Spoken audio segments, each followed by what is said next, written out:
ষষ্ঠ শ্রেণীর পরিবেশ ও বিজ্ঞানের প্রথম অধ্যায় পরিবেশ ও জীবজগতের পারস্পরিক নির্ভরশীলতা। আজ আমরা এই অধ্যায় থেকে কি কি শর্ট কোয়েশ্চেন পড়তে হবে সেগুলো দেখব। তাহলে দেখে নিই কী কী পড়তে হবে আমাদের। প্রথম প্রশ্ন হচ্ছে কুইনাইন কী থেকে পাওয়া যায়? সিনকোনা গাছের ছাল থেকে। 2 নাম্বার, পাউরুটি তৈরিতে কোন ছত্রাক ব্যবহার করা হয়? ইস্ট। একটি বহিঃপরজীবীর উদাহরণ দাও। উকুন। একটি অন্তঃপরজীবীর উদাহরণ দাও।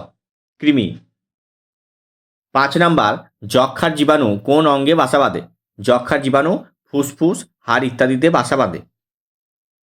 6 নাম্বার, ম্যালেরিয়ার জীবাণু কোন অঙ্গে বাসা বাঁধে? ম্যালেরিয়ার জীবাণু যকৃৎ ও লোহিত রক্তকণিকায় বাসা বাঁধে।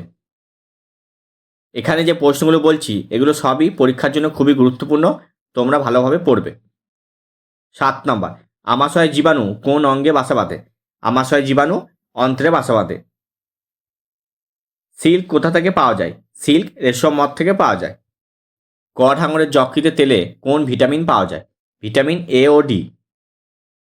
পরিবেশ পরিষ্কার রাখে এমন দুটি প্রাণীর নাম লেখো। শকুন ও কাক। কাককে এই জন্য ঝাড়ুদার পাখিও বলা হয়। দুধ থেকে দই তৈরিতে কোন ব্যাকটেরিয়া লাগে? ল্যাক্টোব্যাসিলাস। কোন কোন গাছ থেকে তন্তু পাওয়া যায়? শিমুল, কার্পাস, পাট ইত্যাদি। গাছে বাস করে কিন্তু বাসা বানাতে পারে না এমন প্রাণী উদাহরণ দাও। বাদুড়। তন্তু কাকে বলে? সুতো যে সরু সরু সূক্ষ্ম অংশ দিয়ে গঠিত তাকে তন্তু বলা হয়। তন্তু দিয়ে কি তৈরি হয়? তন্তু দিয়ে দড়ি তৈরি হয়। 16 নাম্বার, স্ট্রেপ্টোমাইসিন কি? এটি এক ধরনের অ্যান্টিবায়োটিক ওষুধ।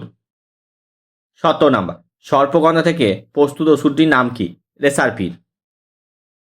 18 নাম্বার, অ্যাজোলার একটি উপকারী ভূমিকা লেখো। এটা খুব ইম্পর্টেন্ট প্রশ্ন, ভালো করে দেখবে। অ্যাজোলা ধান খেতে চাষ করলে সার দিতে লাগে না, কারণ অ্যাজোলার পাতায় থাকা এক ধরনের ব্যাকটেরিয়া বাতাসে নাইট্রোজেনকে আবদ্ধ করে ও মাটির উর্বরতা বৃদ্ধি করে। এর পরের ভিডিওতে বড় প্রশ্নগুলো আলোচনা করব।